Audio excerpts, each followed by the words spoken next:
নিজের হাতে উপার্জিত সম্পদের চেয়ে খাবারের চেয়ে শ্রেষ্ঠ সম্পদ আর হতে পারে আমার রিকশাওয়ালা ভাই, তার উপার্জন হালাল না হারাম? আমার কুলি মজুর ভাই, উপার্জন হালাল না হারাম?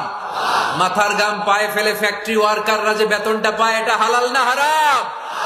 তাদের দোয়াকে কবুল করে নিবে কে? এজন্য যুবক ভাইরা, never under estimate any job.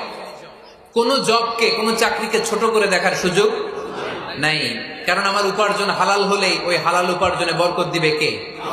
Weather it's the small or big, you don't care. এটা তোমার কেয়ার করার দরকার নেই। চাকরি পেলেই একটা ঢুকে যাবা, চাকরি পেলেই ঢুকে যাবা, কারণ আমাদের চাকরির বাজার মন্দা। আমাদের বাংলাদেশ, ভারতে কোন একটা চাকরির জন্য চেয়েছে 8 পাস, ওইখানে অ্যাপ্লাই করে ডক্টরেট ডিগ্রি দাঁড়িয়ে আসে না নাই? এত কষ্ট করে চাকরি পাওয়া পৃথিবীর কোথাও লাগে না, কারণ আমাদের পপুলেশন বেশি। তাই চাকরির জন্য আমাদের বসে থাকা লাগবে না, আমাদেরকে উদ্যোগ